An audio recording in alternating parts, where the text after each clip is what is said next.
Olá, vamos dar continuidade à discussão que vimos fazendo a respeito do livro de Nikolai Bukharin, A Economia Mundial e o Imperialismo.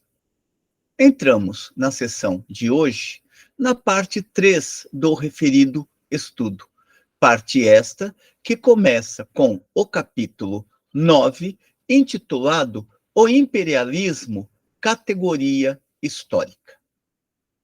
Com isto, Bukharin procura indicar, logo de início, que o imperialismo ele contém especificidades. Não se trata apenas de uma prática na qual se conquista territórios alheios. E sim, o imperialismo ele é configurado por duas grandes especificidades. A primeira delas é a predominância do capital monopólico. E a segunda é o entrelaçamento cada vez maior das economias e a subordinação das economias conduzidas pelos países do polo hegemônico ou do elo forte sobre aqueles territórios considerados como elos débeis do capital, mas que, no entanto, são integrados à dinâmica mais global do capital, a dinâmica mais mundial do capital.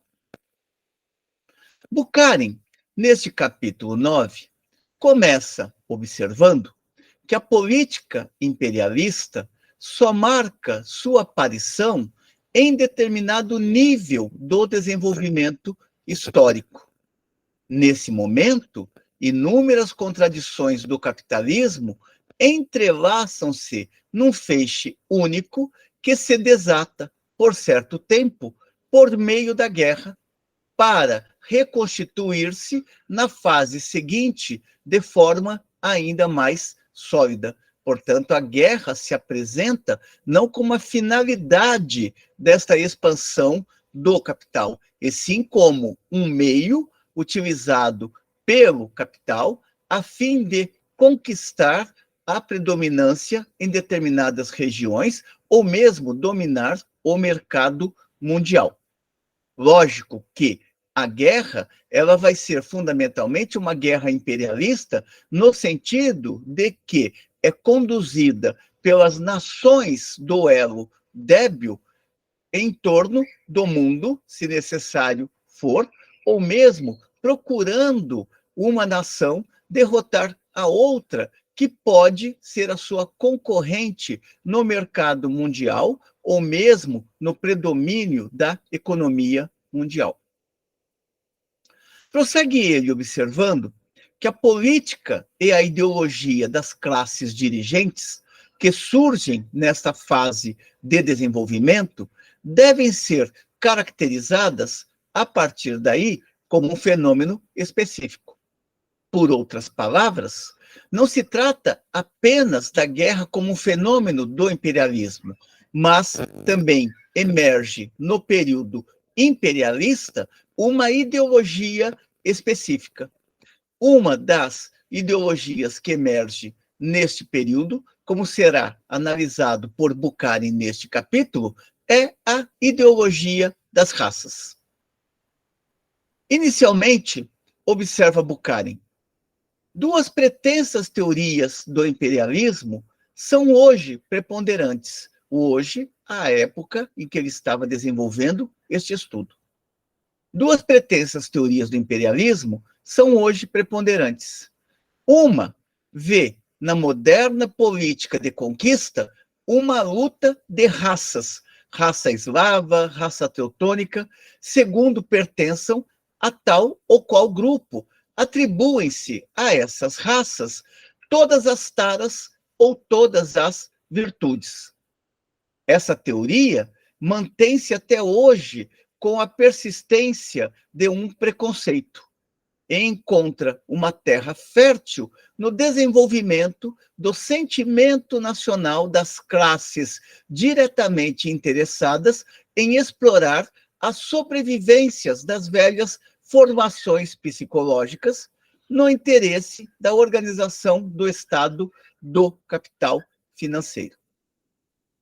Portanto, a teoria das raças, ela acaba desempenhando um papel ideológico para legitimar as atrocidades produzidas pelo próprio movimento do capital, ou mesmo para legitimar porque determinados países se apresentam como salvadores de outros territórios menos desenvolvidos.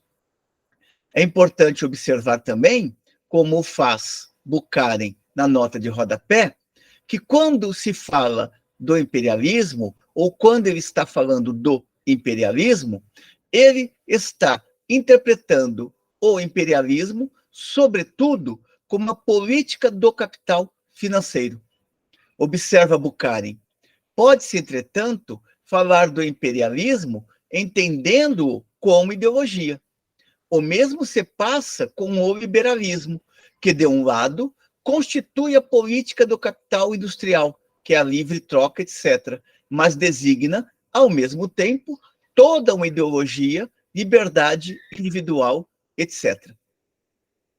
Para ele, embora estas teorias tenham grande propagação, embora as teorias raciais tenham grande propagação, elas são facilmente diluídas ou dissolvidas, ou mesmo inviabilizadas enquanto referencial pela teoria científica. Ou seja, a ciência é capaz de destruir as bases sobre as quais se ancoram as teorias raciais. E para isto, observava Bukharin, bastava elencar os fatos concretos. É lógico que a destruição das teorias raciais é muito mais complexa do que a mera descoberta por parte da ciência das bases equivocadas que sustentam as teorias raciais. O importante aqui é Bukharin acentuar que primeiro, que as teorias raciais não encontram respaldo na realidade concreta, elas são falsas, elas são produzidas na realidade concreta, mas elas não são expressão de uma realidade que efetivamente existe. São construções que se utilizam para dar vazão a mecanismos de dominação social. O segundo elemento importante aqui na reflexão de Bukharin é o fato de que é possível compreender cientificamente a origem, o desenvolvimento, o conteúdo e os limites das teorias raciais. Para Bukharin, por detrás, por debaixo das teorias raciais, se escondem, fundamentalmente, interesses econômicos. Dirá ele, é bem evidente que não se trata de raças, e sim das organizações de Estado de certos grupos da burguesia empenhados na luta. É também evidente que esta ou aquela coalizão de forças das potências não é determinada pela comunhão de alguns problemas de raça, mas por uma comunhão de objetivos capitalistas em dado momento. Se adota um ponto de vista estritamente científico, a inconsistência dessa teoria salta aos olhos. Nem por isso, entretanto, ela deixa de ser amplamente desenvolvida. Ou seja, nem por isso estas teorias raciais deixam de ser desenvolvidas. Não obstante sua falsidade evidente na imprensa, como nas cátedras universitárias, pela boa razão de ser bastante proveitosa à sua majestade, o capital.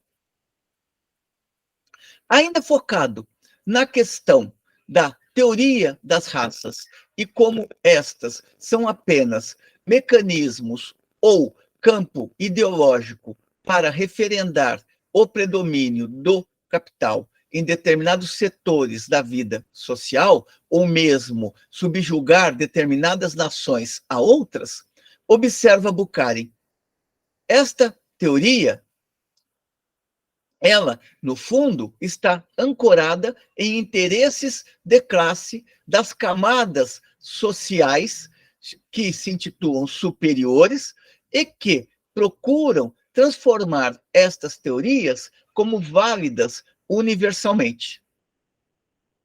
Há também um outro campo teórico, aquele que implica diretamente as legitimações sobre o imperialismo. Bukharin observa: estas teorias são amplamente propagadas e, com isto, se busca legitimar os mecanismos de conquista em geral.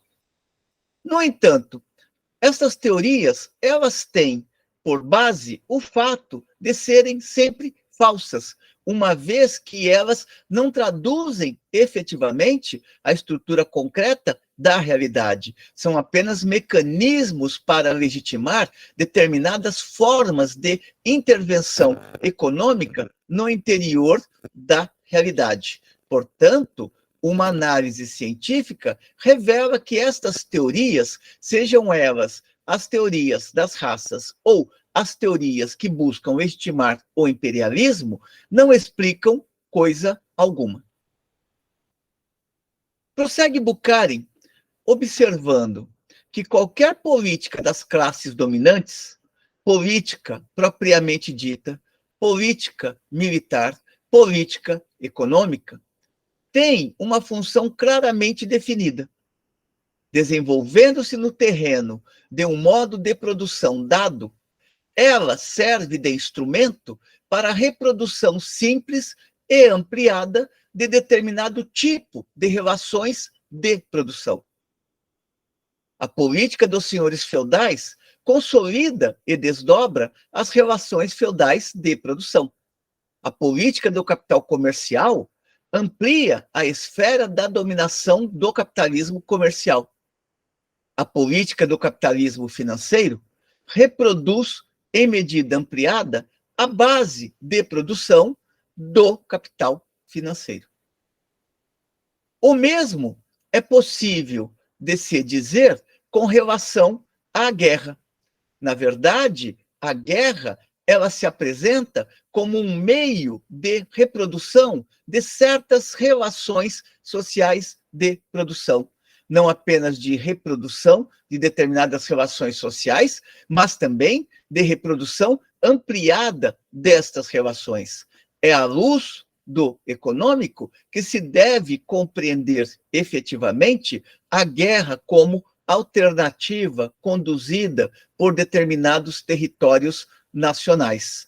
No fundo de toda justificativa, que pode ser o nacionalismo, que pode ser a raça, que pode ser a ideia de que nações estão tentando levar o progresso para aquelas nações menos desenvolvidas, o que se está presente sempre é a necessidade de produzir e reproduzir determinadas relações sociais de produção de modo ampliado, garantindo, assim, a expansão do capital e, ao mesmo tempo, a manutenção de taxas de lucro elevadas. Para Bukharin, a ciência burguesa não o vê nem o quer ver. Ou seja, não interessa para a ciência burguesa desvendar este terreno ideológico, ainda mais na medida em que a própria classe burguesa se alimenta deste terreno ideológico. A ciência burguesa não o vê nem o quer ver. Não compreende que a economia social deve servir de classificação essencial para as diversas políticas, já que é com base nessa economia que essas políticas surgem. Mais ainda, a ciência burguesa tende a não ver as enormes diferenças existentes entre os diversos períodos do desenvolvimento econômico. É justamente no momento em que salta aos olhos todo o caráter específico do processo histórico e econômico de nossa época que vem aninhar-se na economia política burguesa determinadas escolas de pensamento que mistificam a realidade em vez de desvendá-la. É interessante observar que o Lukács retornará a essa discussão em História e Consciência de Classe, na medida em que aponta a necessidade permanente que se coloca para o pensamento burguês de mistificar a realidade, de aprofundar cada vez mais a reificação das relações sociais, a coisificação das relações sociais. Não interessa e nem pode ao pensamento burguês desvendar as suas contradições internas enquanto modo de produção capitalista e o próprio caráter, a essência da burguesia enquanto classe. Tal é o método, prossegue Bukharin, tal é o método dos historiadores e economistas burgueses, ou seja, de simular a diferença fundamental entre o regime escravagista do mundo antigo, com seus embriões de capital comercial e de artesanato, e o capitalismo moderno. Nesse caso concreto, o objetivo é claro: demonstrar e provar a eternidade das aspirações da democracia operária, sujeitando-a às mesmas adversidades do lumpenproletariado, dos operários e dos artesãos da antiguidade. Quanto mais o pensamento burguês generaliza a história, eliminando as manifestações concretas da história e compreendendo as particularidades históricas que percorrem a história da humanidade, mais fácil se torna para o pensamento burguês a manipulação da própria realidade e a construção de ideologias que referendem a própria dominação burguesa. Sob um ponto de vista científico, prossegue Bukharin, todas essas teorias são essencialmente falsas.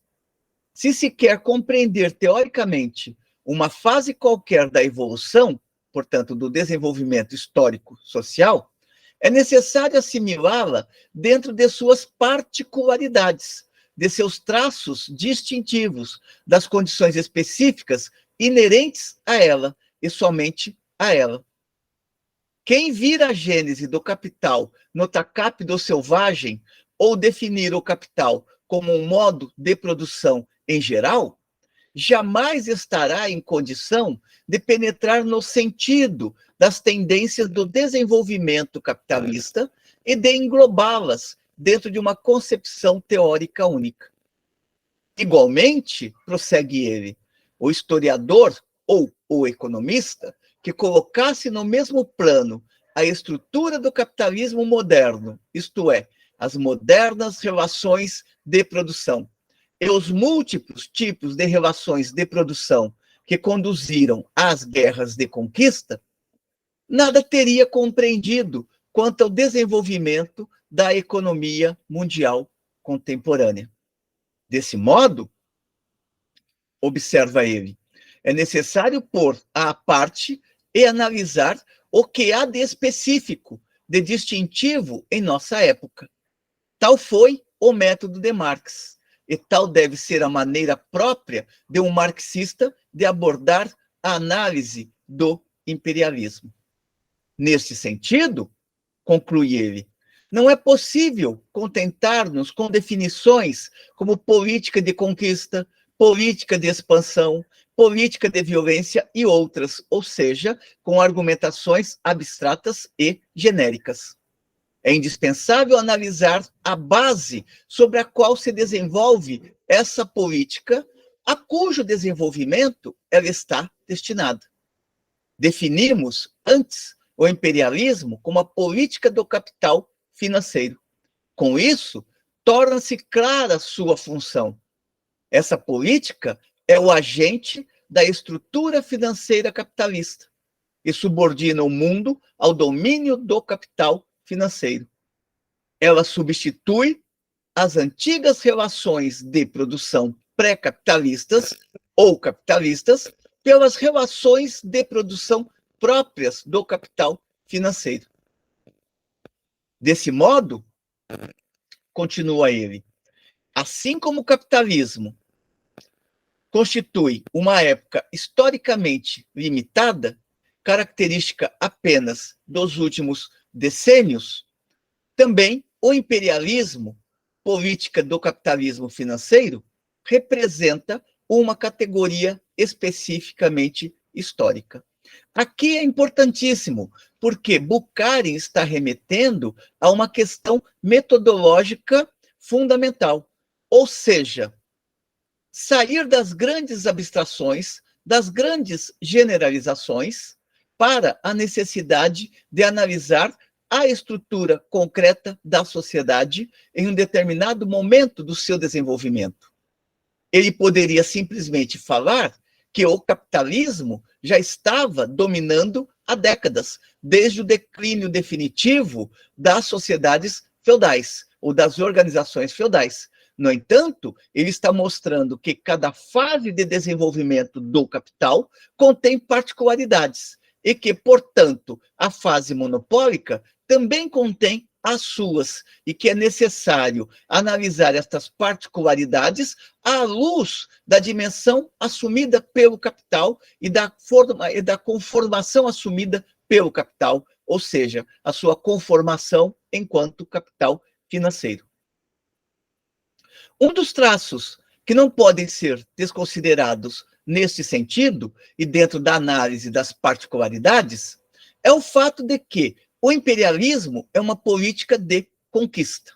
Portanto, é uma política na qual se procura subordinar determinadas nações ao leque daqueles países que se encontram mais desenvolvidos enquanto países capitalistas propriamente ditos. O imperialismo é uma política de conquista. No entanto, nem toda política de conquista é imperialismo. Ou seja, é necessário ver qual é a particularidade que percorre estas políticas de conquista hoje, de tal modo a serem classificadas como políticas imperialistas. O capital financeiro não pode realizar outra política que não seja esta da conquista. Isto explica por que, quando se fala de imperialismo como política do capital financeiro, está subentendido seu caráter de conquista. Estão igualmente retratadas as relações de produção que essa política de conquista reproduz. Na realidade, prossegue ele, quando falamos de capital financeiro, entendemos por isso organismos econômicos altamente desenvolvidos e, em consequência, certa amplitude e certa intensidade de relações internacionais e a existência de uma economia mundial desenvolvida. Lembremos que, para Bukharin, só é possível esta prática imperialista em razão de uma superprodução, seja de mercadorias, seja do próprio capital. Supomos também certo nível de forças produtivas e de formas organizadas da vida econômica, além de determinadas relações de classe e, por conseguinte, certo futuro dos elementos econômicos, etc. Inclusive, a forma e o meio de luta, a organização do poder, a técnica militar, etc., pressupõem, em maior ou menor medida, um valor determinado, enquanto a definição política de conquista se aplica indiferentemente aos corsários, às caravanas comerciais e ao imperialismo. Ou seja, existem políticas de conquista ao longo da história, mas nem todas elas podem ser identificadas como imperialismo. Em outros termos, a definição política de conquista nada define, enquanto a definição política de rapina do capital financeiro caracteriza o imperialismo como valor historicamente definido. Prossegue Bukharin argumentando que não é pelo fato de constituir a época do capitalismo financeiro um fenômeno historicamente delimitado no tempo que deve-se esvaziar a sua importância histórica. Na verdade, o imperialismo é a sequência histórica da época do capital industrial. Da mesma forma que esta última, ou seja, a época do capital industrial, representa a continuidade da fase comercial capitalista. Esta é a razão porque as contradições fundamentais do capitalismo, que se reproduzem em ritmo crescente, encontram, em nossa época, expressão particularmente violenta. Ou seja, cada momento do desenvolvimento do capitalismo foi acirrando as contradições que desembocam necessariamente nos conflitos entre as nações. O caráter anárquico da sociedade capitalista, anárquico no sentido de que cada capitalista procura produzir o máximo possível, cada nação procura produzir o máximo possível, desconsiderando que as outras nações também estão fazendo a mesma coisa, de tal modo que chega um momento em que existe uma superprodução que não encontra mercados para ser consumida. O caráter anárquico da sociedade capitalista fundamenta-se no fato de que a economia social não é uma coletividade organizada que se move segundo uma vontade única, e sim um sistema de economias entrelaçadas pela troca e onde cada qual produz por sua conta e risco, sem jamais adquirir a condição necessária para adaptar-se em maior ou menor medida ao nível da demanda e à produção das demais economias individuais. Daí, conclui ele, a luta entre economias e sua concorrência capitalista. A economia, a política imperialista é, portanto, uma forma de luta por meio de concorrência.